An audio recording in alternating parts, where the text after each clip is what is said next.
What's up, YouTube? This is Sly88Fry here. So, it's been a while since I've reacted to Karl Jobst. Actually, I think the majority of his videos I do not do reaction videos to.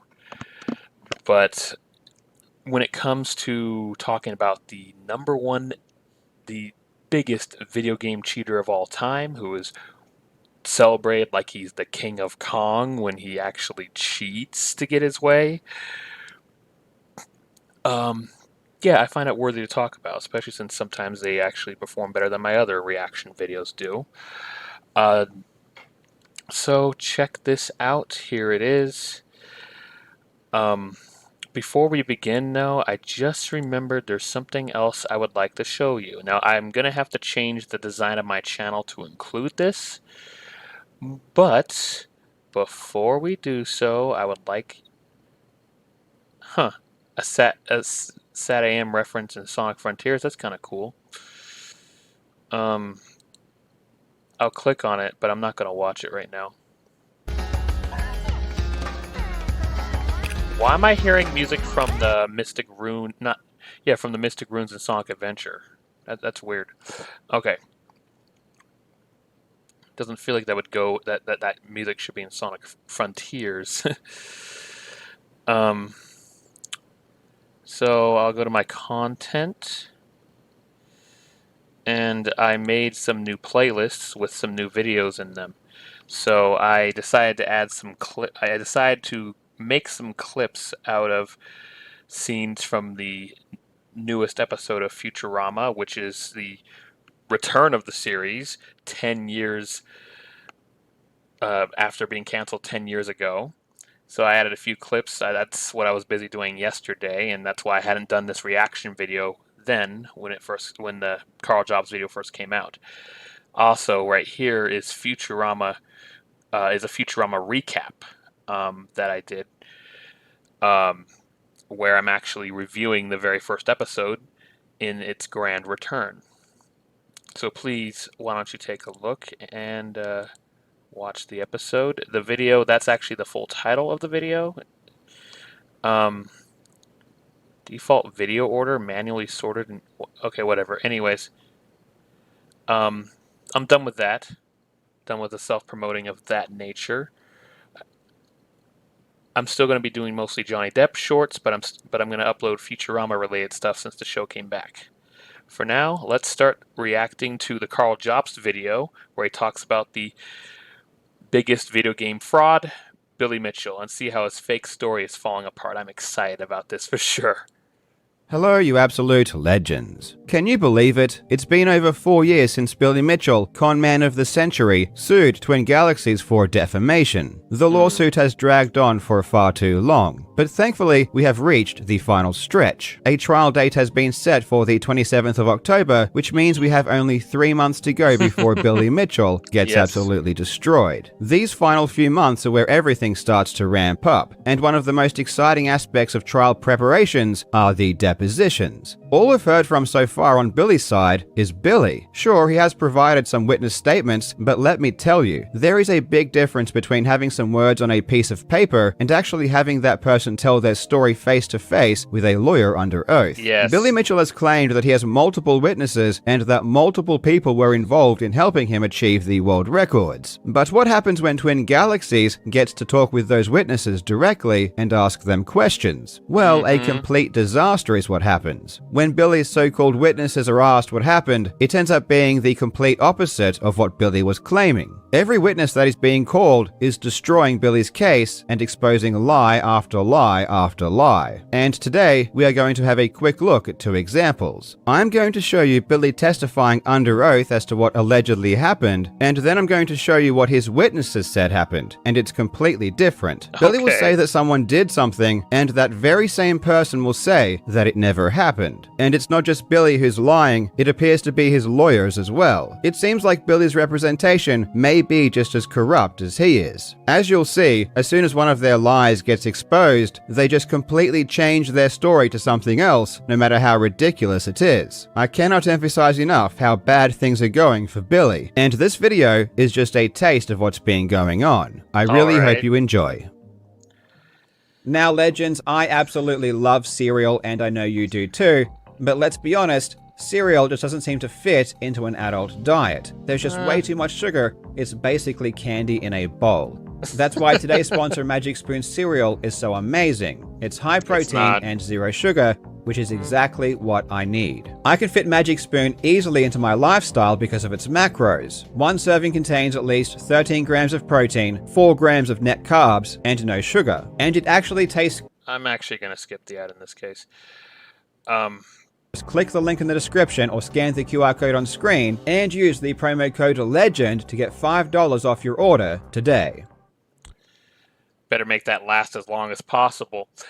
Magic Spoon now exists in stores. It does. I actually recently, just yesterday, took a walk to the store and was looking for cereal. I found Magic Spoon, and it's like twice the cost of the other cereals. I got a family-size box of Cheerios, not the regular ones. I don't really enjoy those. I like Honey Nut Cheerios the most, but I decided to go with the chocolate and peanut butter Cheerios and the I think it's the strawberry banana Cheerios. I'm looking at the shelf over there. And yeah, there's a lot of sugar in that, but it helps lower your cholesterol. Cheerios have health benefits, but at Target, the family size box was about $5, a little more, a little less. Magic Spoon was $10. I'm not going to buy a box of cereal for 10 goddamn bucks. I'm just not doing that. I did see that Target had it on sale for $8. That made it a little more enticing, but no. I also got Lucky Charms, a s'mores flavor Lucky Charms. So yeah, I'm 35. Wife is 34. We still like having sweet cereals, but you know, as long as we're doing it in moderation, we'll be okay. We're not eating cereal like every single morning. So yeah.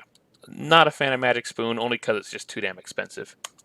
The witnesses we are going to look at today pertain to the world record Billy claims to have achieved at the Mortgage Brokers Convention in 2007. The very same world record where he was photographed standing in front of a modified machine with a non-original red joystick. Modified machine. That means he didn't do it legitimately. First is a GameStop manager. In an MTV article from 2007, it says the GameStop manager was in charge of keeping the machine secure and that he had a special lock for the machine. This way, no one could open the back and tinker with it over the weekend. The article says that a security guard, a notary public, and a manager from a nearby GameStop were watching while the Donkey Kong board was placed into the machine. As the fabled story goes, Billy had the board sent to Nintendo to verify its authenticity, and the board was sent to the Mortgage Brokers Convention where it was placed into the machine and the machine was locked. The fact of the matter is, the area manager plugged it into the game and he padlocked the game.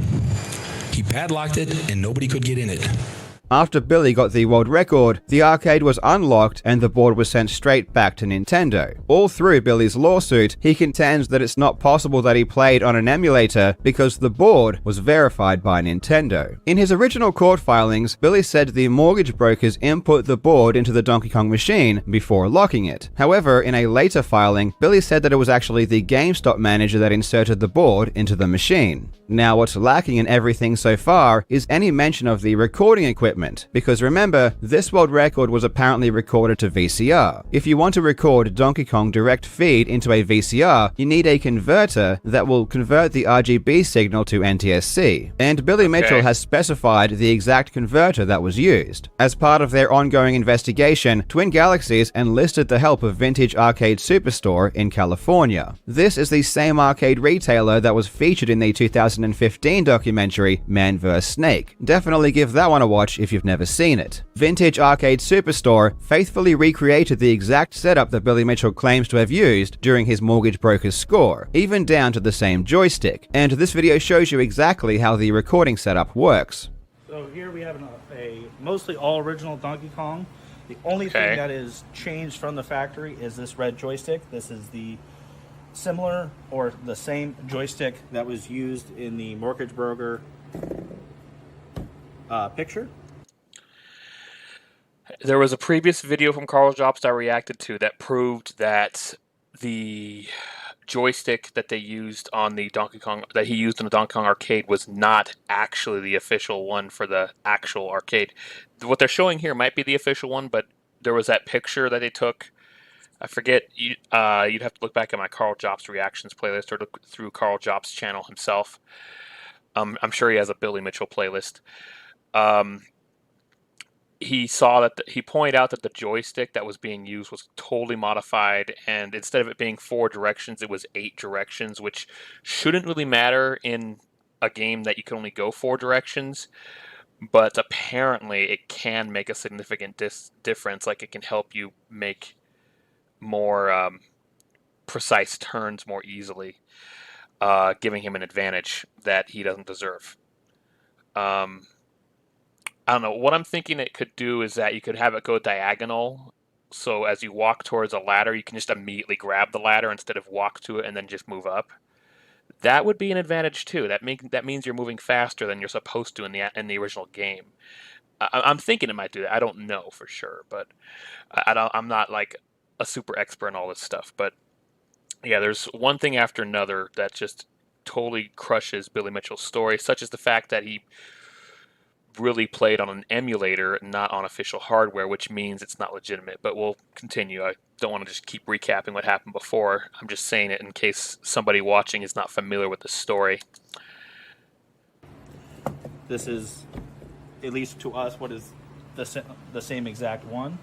But this is an all-original cabinet. It is also using the same VCR that was in the picture, the Panasonic VCR. And it is also using the same converter board, the 2-bit converter board that was used in, or that is what Billy said that he used. Going from the Donkey Kong video, over to an inverter that is factory. The inverter is going through the video to the machine. We have a wiring harness coming out to the 2-bit score that Billy Mitchell used. From there, we're going to go back up to the VCR. VCR back down to the television, to a CRT. This setup is still on display at Vintage Arcade Superstore, so if you're in the area, feel free to pop in, say hi, and have a look. Sorry, just a brief interruption. My wife will need to grab some food from the kitchen and has to walk past here to get to the kitchen because bedroom's there. I'm in the living room, but the kitchen's the other side of the counter. That's just our living situation. It's fine. Anyways, let's continue. I'm going to go back a little bit just to make sure we're doing good. VCR back down to the television, to a CRT. This setup is still on display at Vintage Arcade Superstore, so if you're in the area, feel free to pop in, say hi, and have a look. Now, in Billy's deposition, he explained that it was the GameStop manager that not only installed the Donkey Kong board, but also connected the converter and set up the recording equipment. So eventually that Donkey Kong machine had a PC board put into it, right? Correct. Who did that? It was a guy who Walter contacted. He was a manager of GameStop. He came over, received the board that had been sent there. He put it inside the machine, and that camcorder was used by the lady Sheila to videotape him putting it in. Were you there? I watched. You watched the whole thing? Yes. So explain to me what you saw. I saw him take the board, and it was pretty self-explanatory that this connects here, there, because you it only connects one way. He connected everything. He locked up the cabinet. He put a padlock on it so that it could not be opened. When you say he connected everything, what exactly do you mean? He hooked up the board to all the connectors, excuse me, and the converter board got connected in order to draw the signal that would be recorded. And then he locked the cabinet. So he installed the converter board? Yeah, well, the converter board was already there. It just had to be plugged in.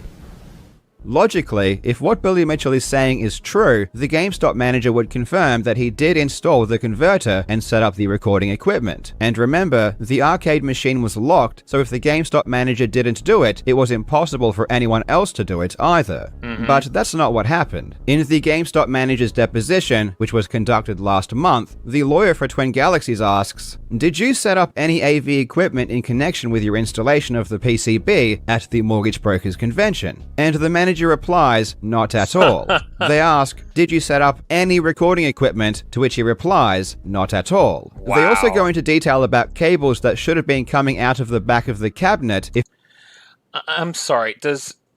Does Billy Mitchell like literally think that a GameStop manager is equivalent to a technician or an engineer or somebody who actually builds machines or installs gaming devices? Because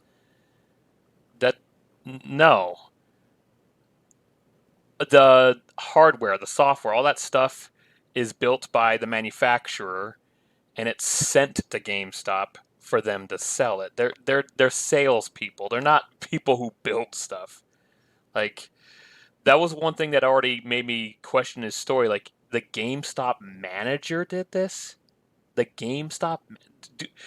Does anybody watching work for GameStop, by the way? I don't. I applied for a job there, but at the time I was working 2 jobs, and I told them I was willing to leave at least one of those jobs to do the GameStop job, but I guess they didn't want to. But it looks like I dodged a bullet because that was 10 years ago, and I've learned since that GameStop's a horrible place to work. Period. I mean, there are exceptions. Maybe some of the ones in my area aren't so bad. Maybe. I don't know. I mean, I don't notice that when I walk in the store as a customer. Especially since they're not very pushy on trying to upsell me. They haven't been, because typically, like, most of the time when I walk into the GameStop nearest to me, I just look around, don't buy anything. I'll eventually buy something, but with my money situation, not right now, no. But and usually I'll just get something used or on the cheap. But for example, there's Crash Insane Trilogy on the Switch, which I am interested in because it's $30 to get all 3 of the PS1 Crash Bandicoot games, but I am going to hold off on that because of my situation. I got to get an income, and then I could spend a little more frivolously, but not quite yet. Anyways, continuing on. Yeah, I mean, the people who work at GameStop, they're salespeople. I mean, they know how all the devices work, they know how all the games work, they know how all this and that is. But they're not people who build stuff. They're people who just try to sell a product that was already built at the factories and sent to their store. So, like, I already was like, the GameStop manager built it? Excuse me? That isn't even their job, So... yeah, it's... if it was being recorded to a VCR. Cables that should have been coming out of the back of the cabinet at all. They ask, "Did you set up any recording equipment?" To which he replies, "Not at all." They also go into detail about cables that should have been coming out of the back of the cabinet if it was being recorded to a VCR. They ask, "So is it fair to say that there was no RCA cable coming out of the back of the cabinet that you locked?" That's correct. There was no cable, correct? There was no cable. Got it. I just want to be 100% certain there was no RCA cable coming out of the back. Yes, there was no RCA cable. The only cable was the power cable. Yeah, that's pretty weird. I don't know who ended up setting up the RCA cable later, but that's kind of weird because, yeah, I mean, for such old hardware, into a VCR, you need that RCA cable, the yellow for video, white for left speaker, red for right speaker. You need that in order for there to be anything displayed on the screen or for you to hear anything. So, yeah, power cord isn't going to be enough. In other words, there's no way for that gameplay to have been recorded to a VCR. Is that right? Not externally, no. And to this point, the guy that Billy said set up his recording equipment is flat out saying that not only did he not do that, but there was no way that the Donkey Kong machine was being recorded to a VCR at all. There weren't even any cables connected. Billy's lawyer obviously realized how damaging to his case this testimony was, so he decided to change the story completely and create a brand new insane scenario, Oh my saying, God. "I'm going to represent to you that Walter Day will testify that there was a 2-bit converter already attached to the board when the board was sent to Nintendo, and Mr. Mitchell will also testify to that, and that when the board arrived from Nintendo, it already had a 2-bit converter attached to it so that a cable could run where the power cord goes up and to a VCR. Billy's lawyer is legitimately fabricating a false story out of thin air that goes against everything Billy has said previously and is physically impossible. Yes. Let's rapid fire through some of the problems that makes this story ridiculous. The 2-bit converter doesn't attach to the board. That is impossible. Okay. The converter attaches to the inverter, which is a separate piece of equipment. If you wanted to... Oh, I'm sorry. Did you say something? Oh, you're talking about the episode. Yeah. Ooh. She's watching Worst Witch, and I thought she was talking to me. The Worst Witch is on Netflix. It's a good kids show, but you can enjoy it as a grown-up too. And is physically impossible. Let's rapid fire through some of the problems that makes this story ridiculous. The 2-bit converter doesn't attach to the board. That is impossible. The converter attaches to the inverter, which is a separate piece of equipment. If you wanted to attach the converter to the board, you would literally have to modify the board in a huge way. So Billy's lawyer is essentially saying that they sent a modified PCB with a converter attached to it to Nintendo, who perplexingly verified that everything was original Nintendo hardware. Then, after it was sent back, the GameStop manager installed the board without noticing that it was a modified board with a huge converter attached to it, and that somehow the audio-video signal was sent straight from the converter out the back of the machine, even though the GameStop manager didn't do it and says there was no cable. And the machine was locked immediately, preventing anyone else from doing it. Billy's lawyer is either a liar or an idiot. Likely both, because again, if this fairy tale were true, Billy would still be playing on modified hardware, making him lose by default anyway. Yes. Regardless, this isn't what Billy Mitchell testified to himself, because Billy said the converter was already in the machine and was not attached to the PCB. So he installed the converter board? Yeah, well, the converter board was already there. It just had to be plugged in. The converter board was already where? Inside the cabinet. Okay. And you saw him? I saw him do it. You saw him install the converter board? I saw him do everything. Okay. Billy's lawyer kept pestering the GameStop manager about their new fake story, but the GameStop manager wouldn't budge, reiterating again, "I don't remember any other cable other than the power cable, so in that situation, I would say that is not what happened." So the GameStop manager's deposition was a train wreck, and it seems quite clear that Billy's gameplay was not recorded at the mortgage brokers convention. I mean, we already know that the footage on the tape didn't come from an actual arcade, so this isn't exactly an earth-shattering revelation, but to have Billy's own witness completely shut down his make-believe story is definitely a big win.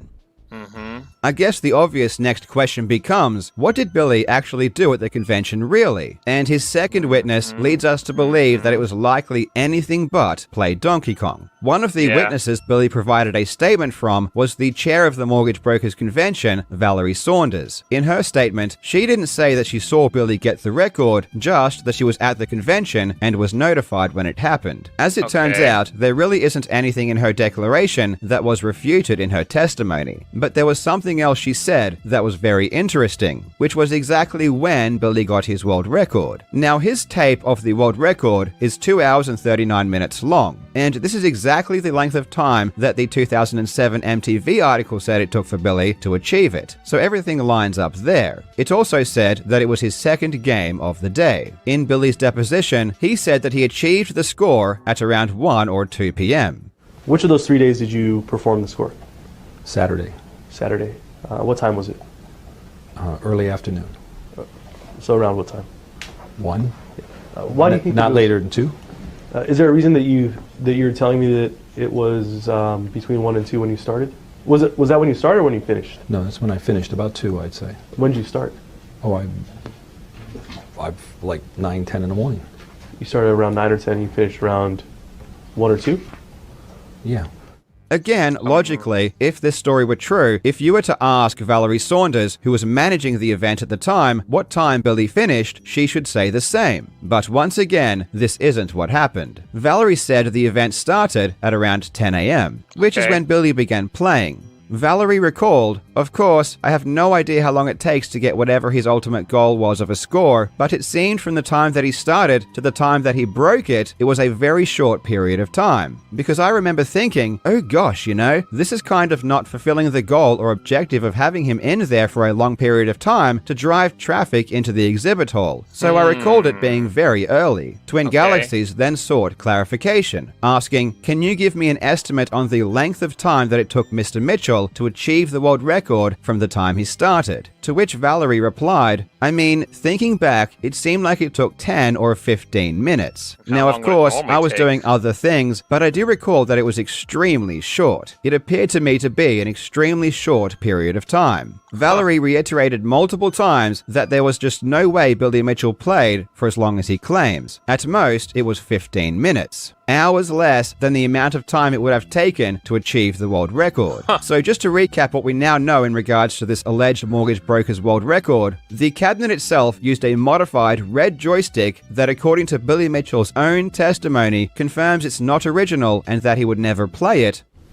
What about the color of the joystick? If it wasn't black, I wouldn't have played it. Why is that? Because the other joysticks are not real joysticks. They're not Donkey Kong joysticks. They're not four-way joysticks? They're not authentic joysticks. They'd be something else? Yeah, they'd be something either not from Nintendo or something I'm not familiar with playing. The person who set up the machine confirms there was no recording equipment connected to it and no way for the VCR to record anything, and the manager of the convention says Billy Mitchell only played for 10 or 15 minutes. When Billy tells the story of him achieving the world record, he claims there were thousands of people watching. Was the convention open at the time? Yes. Were there people watching you? Yes. About how many people? There were thousands of people there. But the manager of the convention testified that he achieved the world record so quickly and so early that there was no one there. And I believe that's intentional. Billy didn't really want anyone from the public around to see what happened, because then they would see that the record didn't actually happen. Billy's entire shtick is to say that there were thousands of people watching, when in reality, the only people that were around were his fraudster friends like Todd Rogers. The hilarious thing about these testimonies is that they come from people Billy Mitchell himself brought forward as witnesses. These are people that Billy Mitchell said would prove that he achieved the scores. I've been trying to figure out some kind of logic here, but I just can't wrap my mind around how this happens. Billy made up this fantastic story about how the GameStop manager set up the recording equipment and then brought him in for his testimony, only for him to say that it never happened. It begs the question of why did Billy even bring him in? It makes no sense. He has And nobody the else. crazy thing is that this is just scratching the surface. All of the depositions have been an absolute disaster for Billy. There are quite literally hundreds of lies that are being exposed. Now, you might be thinking all of this extra evidence is just beating a dead horse. We already know Billy cheated because of the gameplay footage, and we've known this for years. But remember, Twin Galaxies is suing Billy Mitchell for fraud, and that trial is going to take place at the exact same time as the trial for defamation. So the trial isn't just about the cheating allegations, it's about whether or not Billy Mitchell committed fraud, and Twin Galaxies is seeking punitive damages. So all of these depositions don't just show that he cheated, they show that he is a compulsive liar. He lies at all times, everywhere, even under oath. Billy's deposition, which is 6 hours long, is jam-packed full of perjury. The jury is going to see this, the jury will hate him, and the jury will destroy him. I don't know how strong the Twin Galaxies case against Billy Mitchell actually was, but what I do know is that the jury will hate Billy so much that they might find him guilty just because they want to see him pay. I seriously cannot wait. Thank you so much for watching, Well, I you hope that isn't legends. the I hope you are reason. having a fantastic day, and I will see you in the next video. Because if that ends up being the actual reason, then Billy will just make more and more excuses and excuses and excuses and saying that the jury was biased and crap. I hope that isn't what that won't base the jury's decision.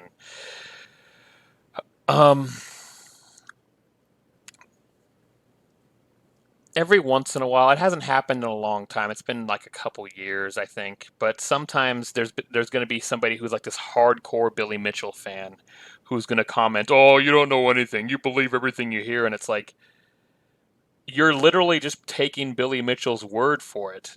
That means you believe everything you hear when it comes from him, so you're a hypocrite anyways. The fact is, the evidence is there. And this was even before Karl Jobst was talking about Billy Mitchell. I remember first seeing a video about Billy Mitchell cheating to achieve his world record in Donkey Kong.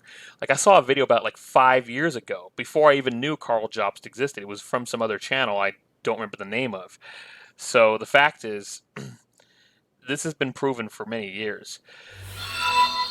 Did somebody just subscribe? What happened? Oh, I meant, what's the thing?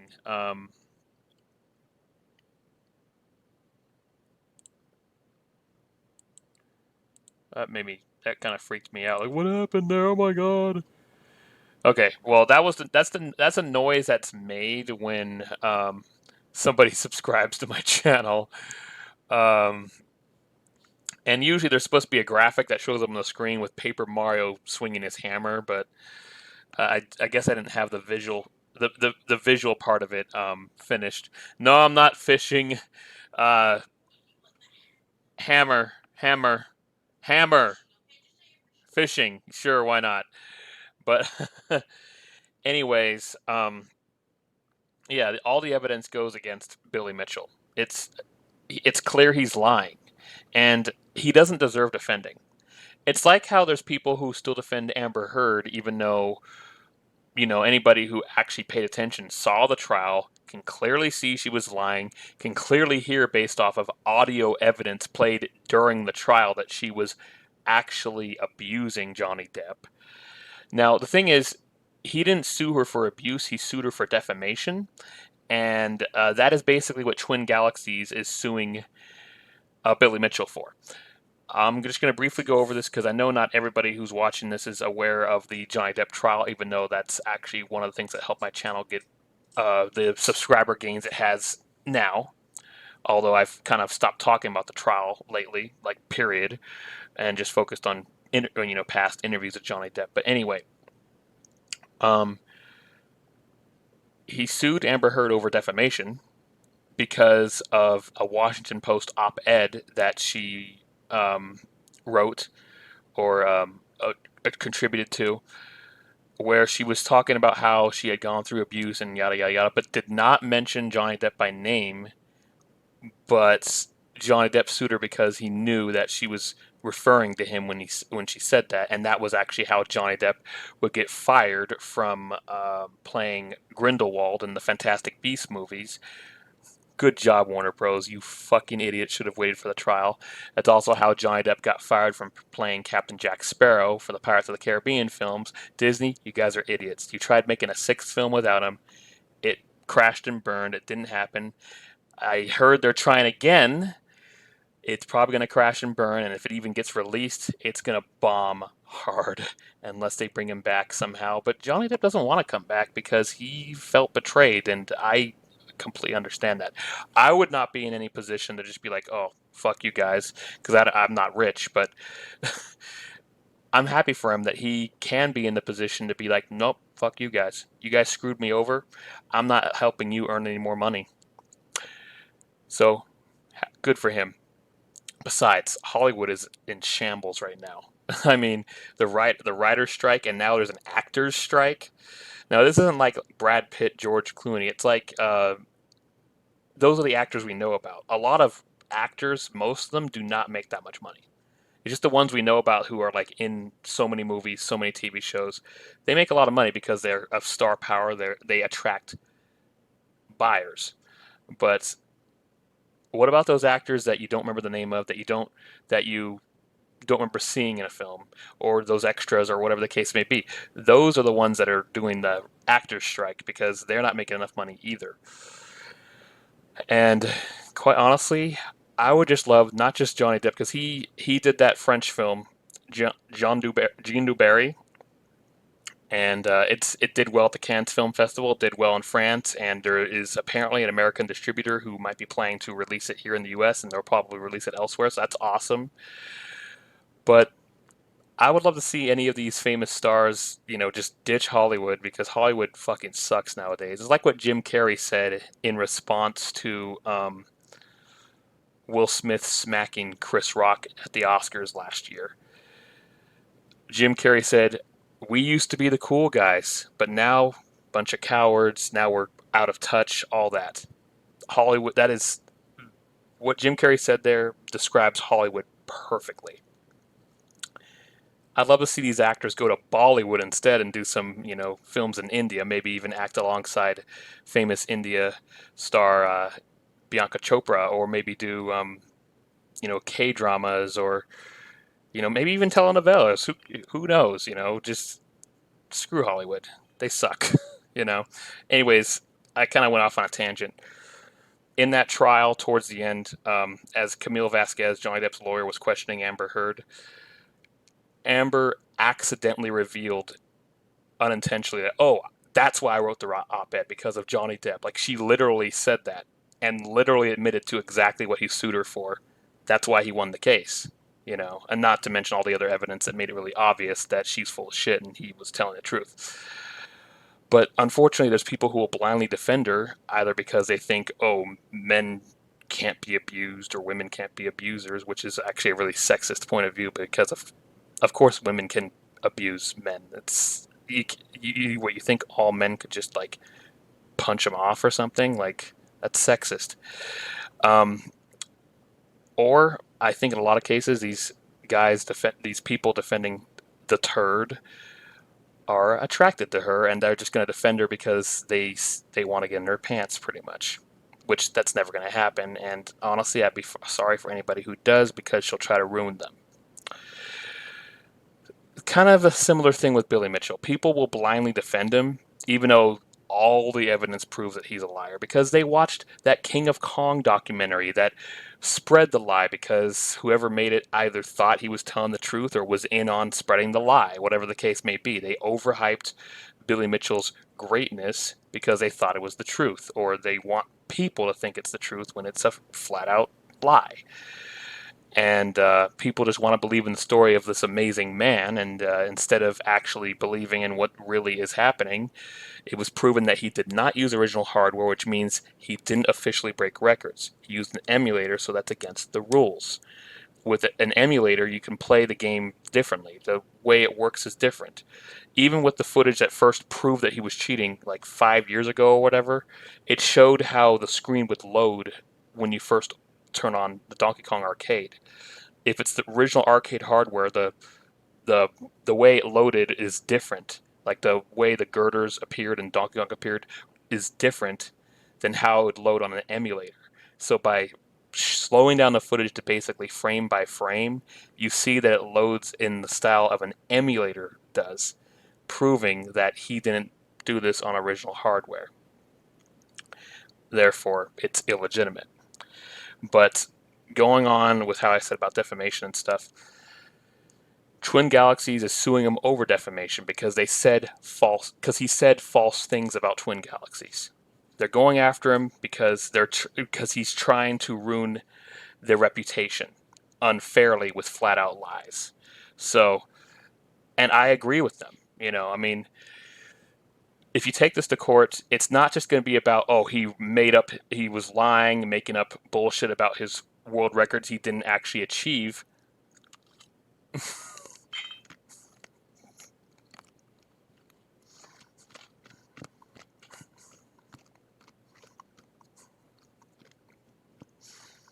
Okay, sweetheart. Chopsticks made on screen. Will you give me the rest? You sure? All right, thank you. Thank you, babe. Sure. I'll take these.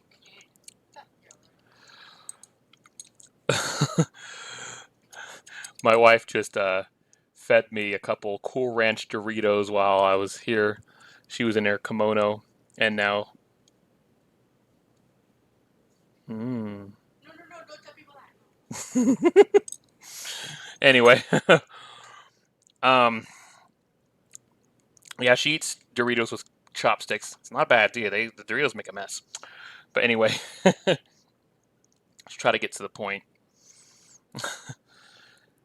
I agree with Twin Galaxies. You know, somebody intentionally defaming you, trying to make you look bad with flat out lies is not cool. It's not cool. You know, it's not okay. It messes up your reputation. It hurts you. It hurts business. I get it. You know, and that's what happened with Johnny Depp. His reputation was destroyed thanks to lies from a turd. A golden turd. You know. So, um, yeah, that's why Twin Galaxies is suing Billy Mitchell. They want their reputation back. And they're going to get it because Billy Mitchell is a liar. He's a flat out liar. I believe the jury will side with Twin Galaxies not because they hate Billy Mitchell. I mean, I'm sure they will hate him, but they'll side with him. But they'll side with Twin Galaxies based on the evidence. I am sure of that. Now, there was something else I was going to add. Oh crap, I don't remember. Oh, today, Nintendo added that 2 pack of Legend of Zelda games for Game Boy Color. They already had the Game Boy Color version, Link's Awakening DX, on there on the Switch Online Game Boy. But today they just added Oracle of Ages and Oracle of Seasons, and I actually played a little of both this morning because I was really excited about that. I've barely played those games. I downloaded both of them to my 2DS years ago, but never finished them. But now I'm happy to have them included with my online subscription on my Switch. And yes, I'll admit, Nintendo really needs to be faster about their releases for the classic games. It's like every 2 months they'll release new NES games, new SNES games, and then they barely like from the original catalog of N64 games um, they barely added anything more. I mean, what they added since then is great. Mario Party 1 and 2, GoldenEye. I hope they add Mario Party 3. I liked that more than 2, actually, and I remember renting it from Hollywood Video and completing it in my 5-day rental. But I liked it more than the second game. And now that I've actually finally been playing the first game, I definitely like it more than the first game. The first game is brutal. Um, they haven't added very much. They haven't added really very many new games on the Sega Genesis lineup either. Like, if you're worried about the financial stuff of it, there's no point of doing the expansion pass for $50 a year because they're barely adding new N64 games, they're barely adding new Genesis games, and they're barely adding new Game Boy Advance games. But I have that version because I love playing Mario Party 2 with my wife, and I am happy to play GoldenEye again on the Switch, which is weird because I'm used to the N64 controller, but yeah, I will admit it sucks that it takes so long to add stuff. They need to add games more quickly. I don't know what the hell the holdup is, but they need to add them more quickly. And I hope they will at some point. But I'm happy Oracle of Ages and Oracle of Seasons has been added on the Game Boy lineup. I'm also happy that I think last month they added the first internationally released Fire Emblem game for the Game Boy Advance lineup. I remember playing that as a teenager in the 2000s and having a lot of fun with it, especially after I'd already played Advance Wars 1 and 2, which now is available in that Advance Wars 1+2 reboot camp on the Switch with remastered graphics and stuff. That's a lot of fun. All right, went off on a tangent. I just thought I would mention those things. Oh, I remember. I think I remember. Oh no, it wasn't. I already mentioned that earlier. That's right. But before we finish, if you haven't already, check out my wife's Etsy shop. We're trying to get by. She has done a lot of nice knitting and crochet. She will add some more to this as well. She's got some admirers, got some people looking, but nobody has, pulled the trigger to buy. I know, finances are not the greatest right now. And I just remembered TikTok. There we go. I decided to do a live stream on TikTok on the way to getting a few groceries and back because I'm without a car now. I used to have one, but I'm without one now. I had to walk to the store and back. and I think I have plans, at least if it's on my phone. And no, it's not cracked. It's actually the plastic protection that's cracked. The phone screen is fine, but so the protection did its job. But I intend to actually live stream on my phone a little more often because it seems to get more viewers than live streaming on YouTube or Twitch. But if I'm doing a live stream on the computer, it's probably going to be on YouTube because I don't really know how to do that from computer on TikTok. I don't even know if that's possible. Anyways, thank you so much for watching. Please like, comment, subscribe. Stay tuned for some more Johnny Depp stuff, which is definitely coming. I actually uploaded a short this morning, which is a re-release of a short. I had to remake the short because the original version that I uploaded at the beginning of July got blocked for copyright reasons, but now I've done some things to change it to make sure it doesn't happen again. So please give that a watch, and also stay tuned. I'm going to continue to make more reviews of Futurama episodes as they keep being released on Hulu. I'm considering the possibility of starting some kind of watch party for Futurama episodes, so I can watch it and record and get the footage in there and have people join me who can't watch Hulu for some reason, whether they aren't paying for Hulu or they live outside the U.S. and Hulu isn't available there. Um, a friend of mine told me about doing that on Discord. I don't know. I suck at using Discord. Maybe I might, if I'm allowed, do a temporary members only stream on YouTube to get that done. Anyways, thank you so much for watching. Please like, comment, subscribe, click that bell icon to add me to notifications. Sorry for the tangent. Twin Galaxies, I believe in you. You will beat Billy Mitchell. Billy Mitchell sucks, and he's a liar and a cheater, and he's sadistic. Because don't forget, Billy Mitchell will try to sue everybody into the ground who contradicts anything he says. That includes Karl Jobst. He actually did get sued by him, even though Karl Jobst did nothing wrong and revealed the truth. Billy Mitchell is a horrible human being.